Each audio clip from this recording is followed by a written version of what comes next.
Hello and welcome to the weekly Yes, a podcast where two best friends talk about their joint mission to say yes to life. I am your host, Jara Skagfjord, and co-host is my bestie, the amazing Kristin Guerin. On today's episode, Kristin and I talk about empaths, codependency, and being okay with other people not liking you. We reminisce about the lost years of the pandemic and how to incorporate play as a way of life.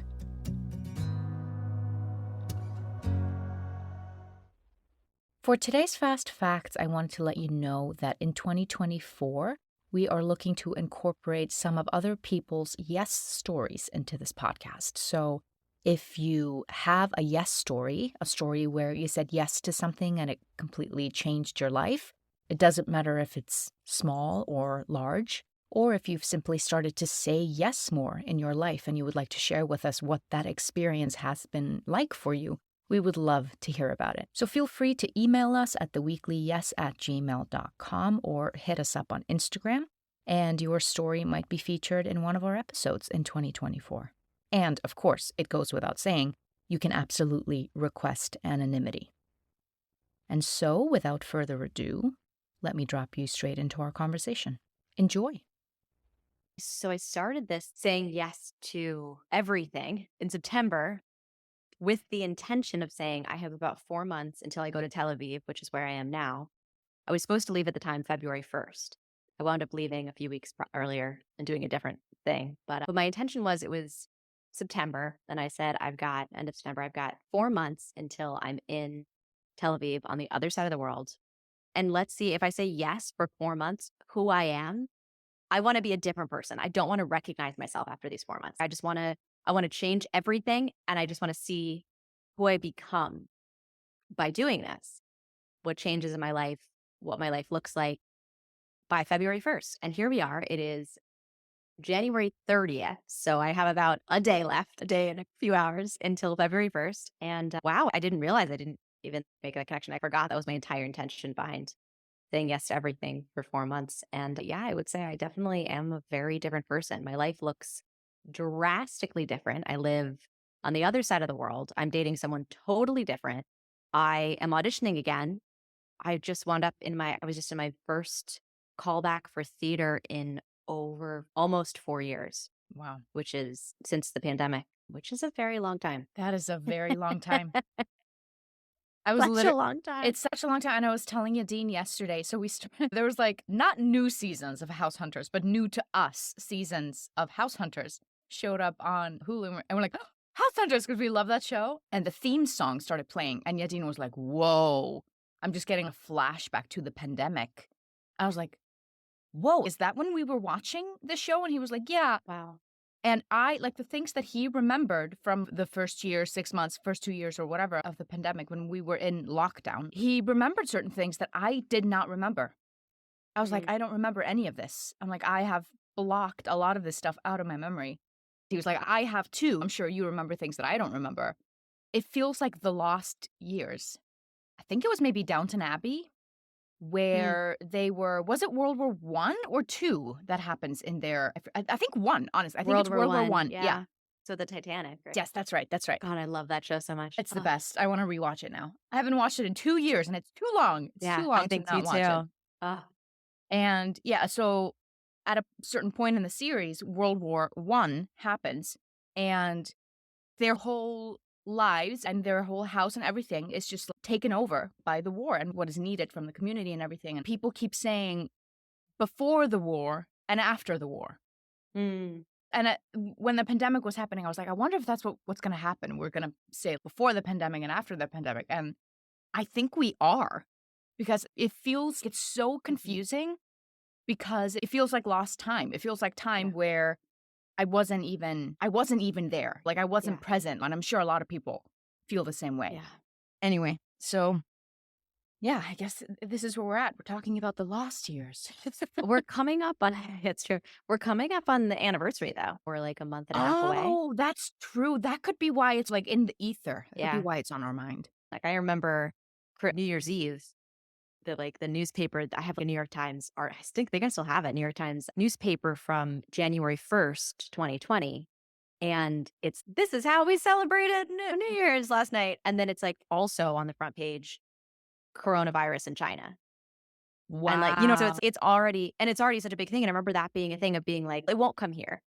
You know what I mean? That's so far away. China's the other side of the world. So Yeah. it's not a problem. Yeah. So it was already like, we're actually in the anniversary already. I don't know when it started. I would be so interested. COVID 2019, it started in 2019, not in 2020. Yeah. That's why they named it that. The pandemic is now in textbooks for the first time. Wow. Damn. Isn't that interesting? Starting this year. It was just like whatever textbook was just printed. So that's interesting. It's history now. But what's interesting is there was never a celebration or like an end. Like we didn't get like a D-Day of being like, the war is over, or like at this time, what is it, 11:11 at 11 a.m. I think was what they did. Of this is the time, the war is done. 10:10 at 10 a.m. I don't remember. Anyway, Armistice Day of being like, this is the end of the war. We didn't really get that, at least not in the US. And I feel like I'm still in a pandemic. I'm Yeah. at my WeWork right now, and somebody was coughing. We still are. Tech, we're not, but like COVID still exists. And somebody Yeah. was like, Wasn't it the I gotta highest move. levels since the pandemic? It was just like the other day. Yeah. Yeah. Yeah. Just crazy. I know. But I think emotionally, I'm not the first person to say this, but emotionally, because we didn't have a goalpost and we didn't have an end of the thing, I don't think there was that kind of cathartic, oh, it's over. I feel like a lot of us are still in that.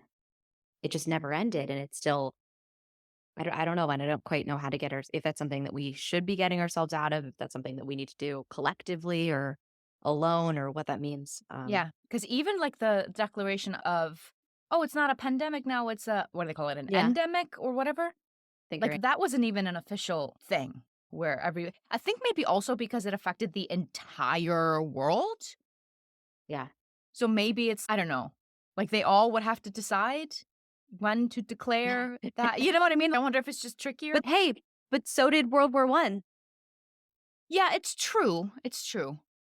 Or maybe it's just because it isn't actually over and they just moonwalked away from Yeah. we're just going to let the people deal with it because we don't actually want to. The economy has to run and like Yeah. all of those things. Maybe there are other reasons for it. Or maybe they just don't care. Maybe they just didn't think it was important to give us an end date or anything like that. All right, back to work, everybody. Yeah. That kind of thing. Anyway, what was your yes for the week? I was reflecting on it this morning. I was like, wow, did I say yes to anything this week? And then I was thinking about what I had said the week before about what I wanted to say yes to in the upcoming week. And it was saying yes to play and specifically. And I was like, oh, but I didn't really do that. I had certain ideas in my head of what that would look like. And then I was like, yeah, no, wait a minute. You said yes to 5 auditions I had to tape because I'm leaving the country in a couple of days. So I had to tape all of them in one night. And it was so much fun. I was like, that was play. Yada.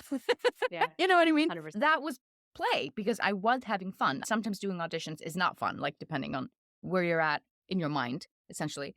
True. But it was so much fun. It was like different characters. I had all these outfit changes and Yadin, my husband, he was helping me and he was like giving me notes and we were just like playing with him. We were having fun anyway. So it was a lot of fun. So I was like, oh, I actually got a bunch of opportunities to play this week. They just didn't look like what I had maybe imagined in my head. And then yesterday morning, I pulled so I have this very specific Oracle deck that I only use because it's very thorough. It's like the guidebook is like very, like for each card, there's a couple of pages of text about each card, and then there's a little healing process that it takes you through and everything. I use it very rarely, and I only pull one card at a time. And the card that I pulled was Play With Me, is what it says. And what really stuck with me about what it said here, it was talking about how it's time to end this period of your life where it's about working hard and suffering and all of those things. And now there's like a new era coming through where you get to do all of these things that you want to do, but it's going to be through play and not through struggle and not through suffering and not through hard work and like all of those things. And I was like, whoa, this is very on point. And then she said at some point, let me see if I can find it. Essentially, what they're saying is that it's not like this playtime and the sense of play and the sense of joy is not something that you're going to schedule in. I was feeling guilty about the fact that I didn't make time for it in my schedule, and there was like, that's not what this is about. This is a new way of life. This is just how you're going to live your life. This is just how you're going to show up to everything that you do. And I was like, whoa, okay, that's very different. Not to say that you're not going to give it your all when things come up, but it's balancing hard work and generous amounts of rest and play is what it says here. This balance prevents you from becoming drained and allows you to sustain a higher frequency more easily. You will know when you are in a higher frequency state because you will feel a sense of well being, relaxation, openness, and trust. This will feel better than constant striving and enduring life as though it were a marathon. Living your life as though it were a constant challenge with no time out for play will drain your vitality and lightness of heart. Although you have been working hard and endured much in your past, there is an easier, more balanced, and enjoyable way for you to live. It is on its way to you now. You can be open to that if you're willing to work with it, not push yourself all the time, and learn to let go and give up some attachment to the past.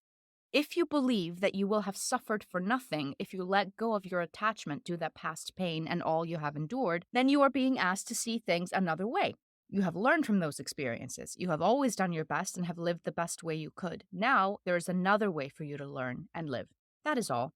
There is no denial of the value of all that has gone on in your life, just an opportunity to consider opening up to the new way being presented to you, an enlightening of you and your life journey. I was like, "Oh, wow." Like, I really this is because I set this particular intention, but I didn't really know what it meant when I said it. It just came out in this container that we created here with this podcast. I was like, "Oh, I didn't even know that this is what I wanted, but it is." And then the whole week I was just like, "I don't really know what to do with this intention. Do I go out and have some fun?" It's like I'm an alien. Is this what humans do for fun? But it's so true that what she's describing here. And she says at one point, like, this oracle is way longer. I just didn't want to read the whole thing. It would take many minutes. But it's essentially saying that it is not something you schedule in. This is a way of life. And this is who you are becoming now. Just allowing it to become a way of life more than it is, okay, this is work and then this is play. Or you can show up to work playfully and just have your entire life be play.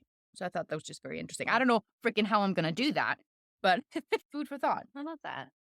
I've started to tap in or practice, I should say, I started to practice living as my authentic expression, living 100% authentically.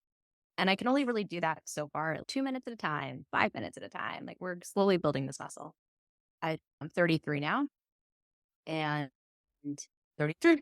And I spent 33 years, almost 34 years, living inauthentically to please other people, to prove my worth in my head, to keep everything safe.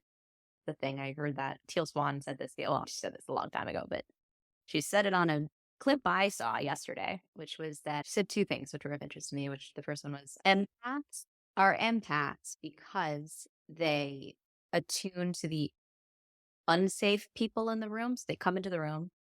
This is the way that they've learned that they need to do. This is what they've learned they need to do in order to stay safe. They come into the room and they tune to the people who are not well and make sure that everything's okay in the room. And that's why they are all introverts. I've never met an Oh. empath who's an extrovert because extroverts come into the party and they're like, oh my God, I feel amazing. Because they're tuning to all the people in the room who are in a great headspace and everybody's happy.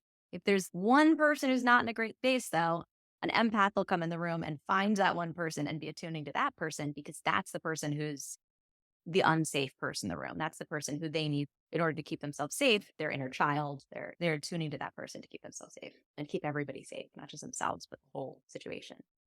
And then I heard her say this morning that often we'll say, especially introverts will say, I just need some time alone.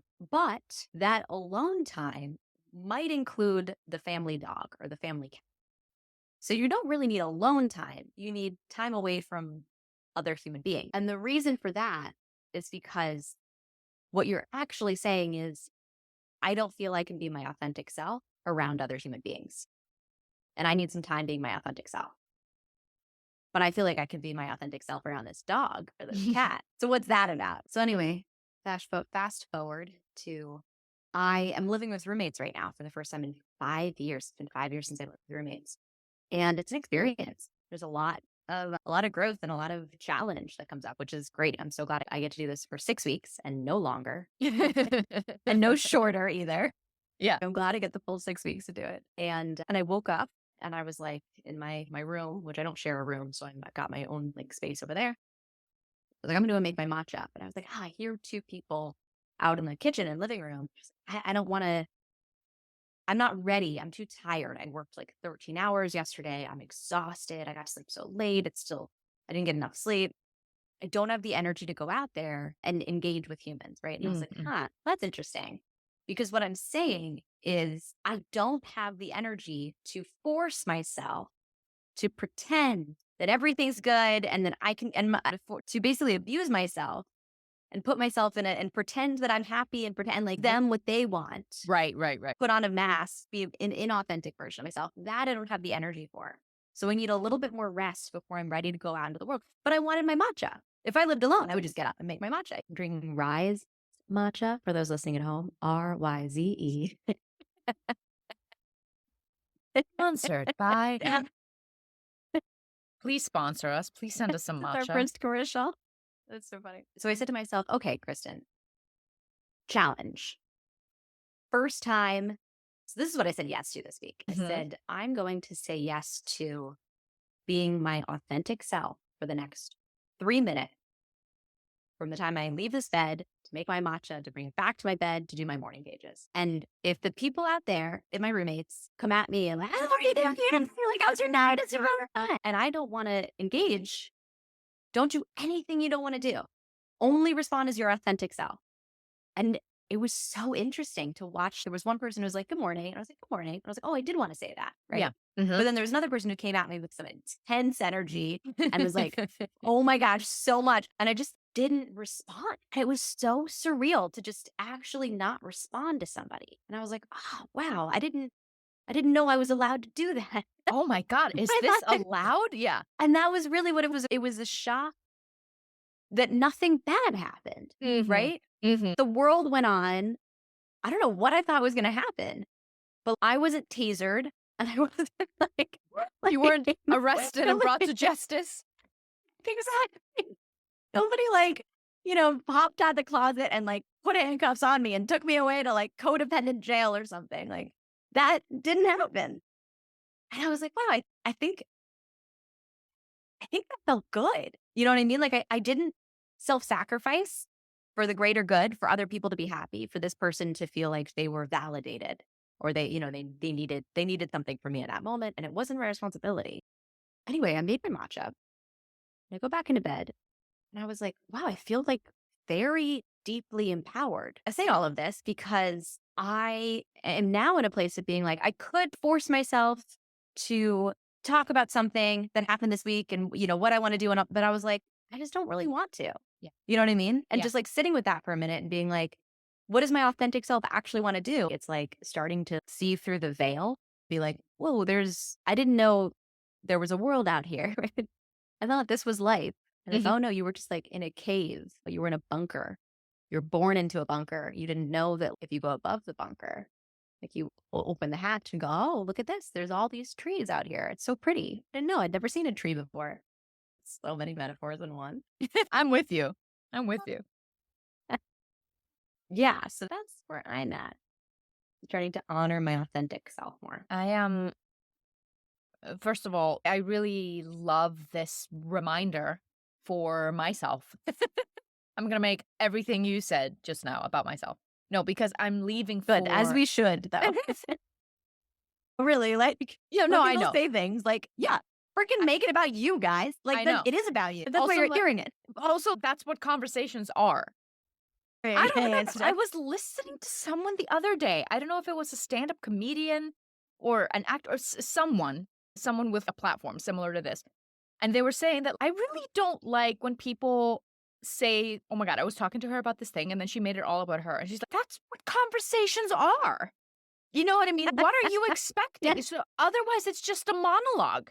Otherwise, it's just you spewing your stuff at people and expecting them to just be like, and hold space just for your stuff. Of course, they're going to say then what that reminds them of. Or, oh, I actually had a similar experience of da-da-da-da. That's not people making it, oh, maybe it is about them making it about themselves, but that's what being in relationship That's so funny. and conversing with another human is. And I was just like, I was so grateful that they said that someone was saying that, because I was like, Yeah. because I sometimes, someone's telling me something, I'm like, oh my God, that's terrible. You know what? Actually, I had a similar thing. And then I go on and tell my thing. And then I immediately feel guilty. And I'm like, oh no, do they think that I was completely ignoring the thing that they were saying? Or because I don't feel that way. I don't personally. Right. When I say something and then people go on about their stuff, I want to hear about their stuff. But Yeah, it's me too. interesting. It's like in the culture right now, a little bit of, okay, this is not about you right now. Like people are putting it on things that are just like, this is just a regular conversation. You know what I mean? It's one thing if, like, you say something to your mom or whatever. For example, like, you're, like, saying something and I was like, "Yeah, I just feel so badly about da da da da da," and your mom goes, "Are you saying that I was a terrible mother?" That's Right. what that means, making it about you, is, "Whoa, you didn't even listen to anything that I was saying. There's no space for my stuff at all."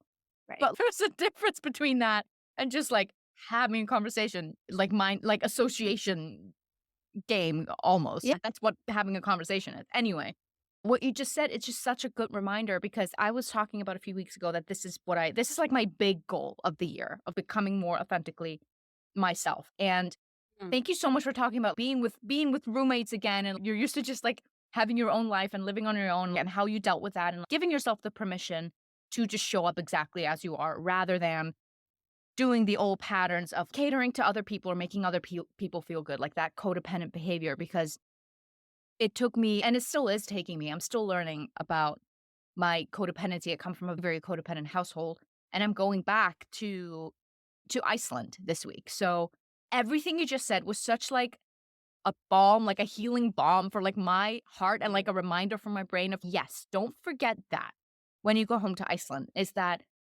because sometimes, especially, I think when you live far away and you go, I don't know, for a weekend or only for a week. I'm only going for a week. Normally I go for at least 2 weeks, because it's a long trip and you want to make the most of it. But I'm only going for a week.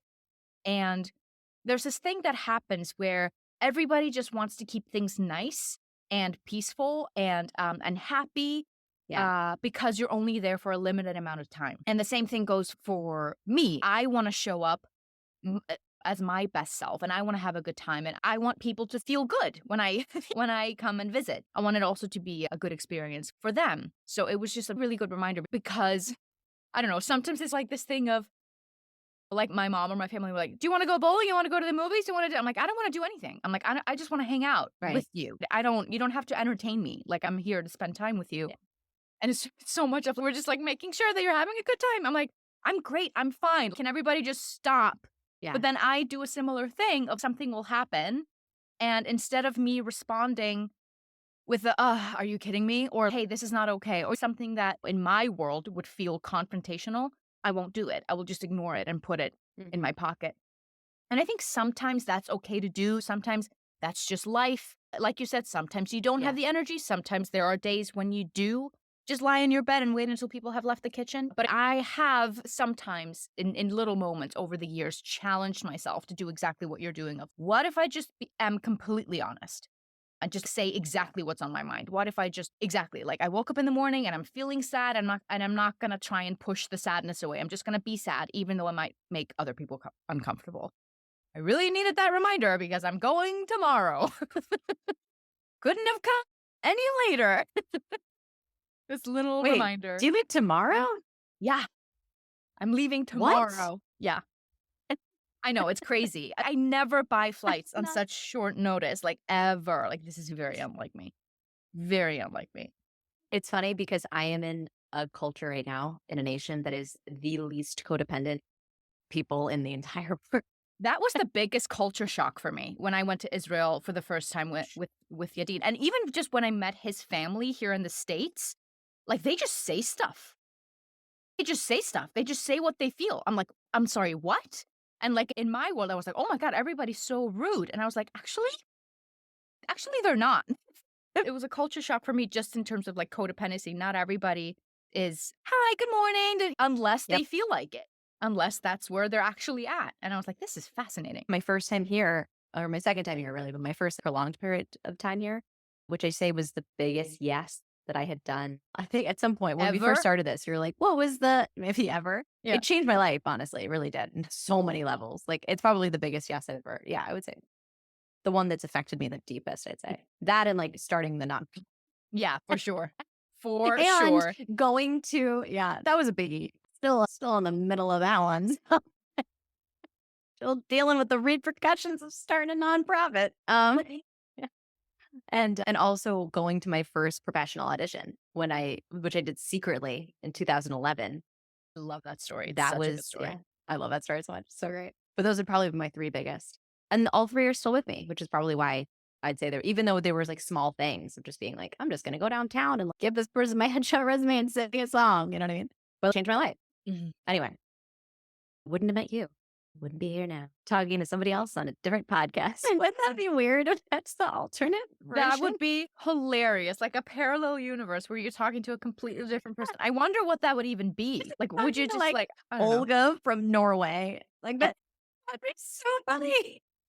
And there would be what? The weekly maybe? Not even the weekly no. Like it's not the opposite. The weekly sure.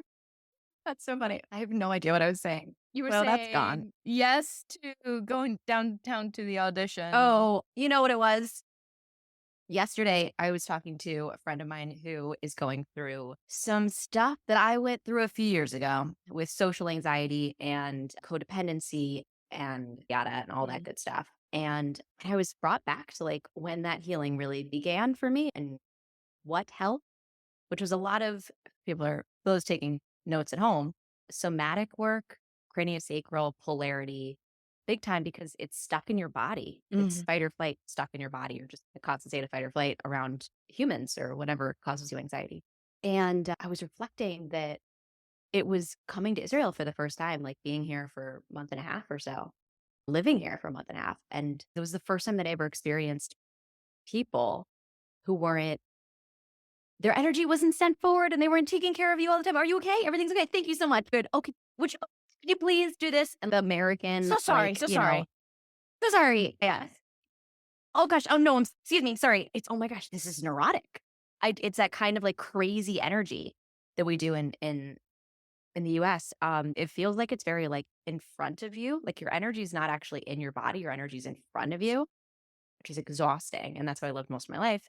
And then coming here where everybody's energy is either in their center or right behind their center. Mm. So, and I was like, this is so weird. There's just so much more space. And if somebody doesn't want to say hello to me, they don't. And if somebody it might just be a nod and that's it. And I'm like, that's all I got. Okay. Yeah. It's very freeing. People aren't smiling all the time. And I felt immediately being here, I could feel my social anxiety lessen, went all the way down because I was suddenly around people who were so grounded and they just weren't codependent.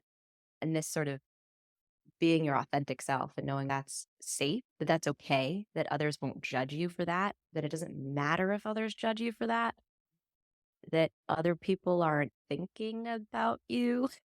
And like they love you even Yeah, well, some more. of them do. Yeah. Yeah. Yeah. The ones who love me would love me more. That's true. Yeah. Yeah. And the ones who don't, I don't freaking care. Yeah. I think that's the biggest thing actually. Like those who don't. Yeah, okay, bye then.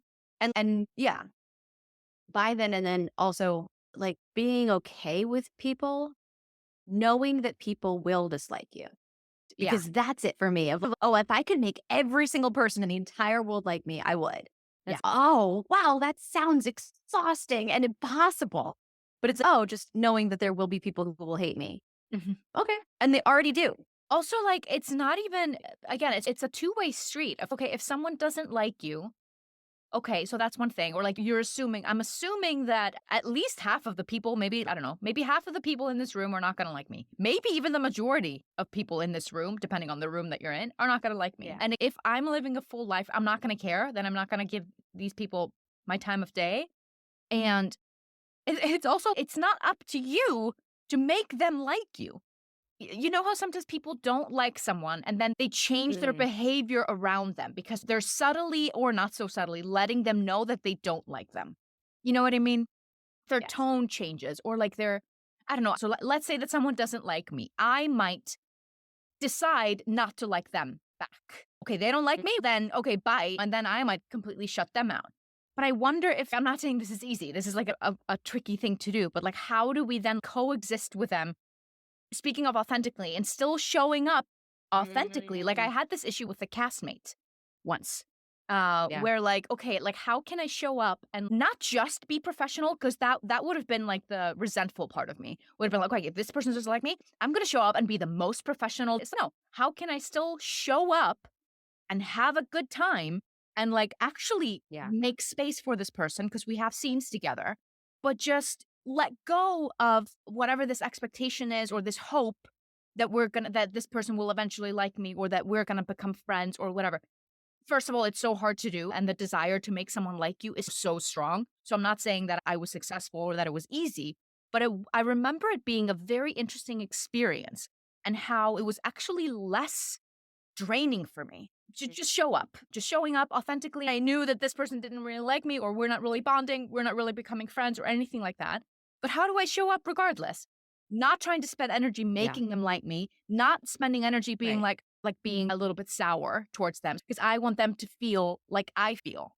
Because that's what we do sometimes. Right. Is I feel badly because you don't like me, so I'm going to make you feel badly. Still, do you have a yes for the upcoming week? What do you want to say yes to? Just continue practicing authenticity. How about you? I really want to just really go with the flow. Just like really saying yes to being present and yes to going with the flow with what's happening right now. Not trying to plan things too much. Yeah. So that's my yes for the upcoming week. Beautiful. Good for you. Fly Good. safe. Good for you too. Have a lovely trip. Thank you. I won't see you next Enjoy. week because I'm on this trip, but I'll see you the following week. See you in 2 weeks. And also talk to you in 5 minutes. I'll Bye. also talk to you in 5 minutes. Oh, goodbye. That concludes this week's episode of The Weekly Yes. You will find us on all major podcast platforms as well as YouTube, and you can follow us on Instagram as well at The Weekly Yes. Send us your yeses for the week or any story of when you've said yes and it really changed your life to theweeklyyes@gmail.com. And who knows, we might feature your story in an upcoming episode. Keep saying yes, and we'll see you next week.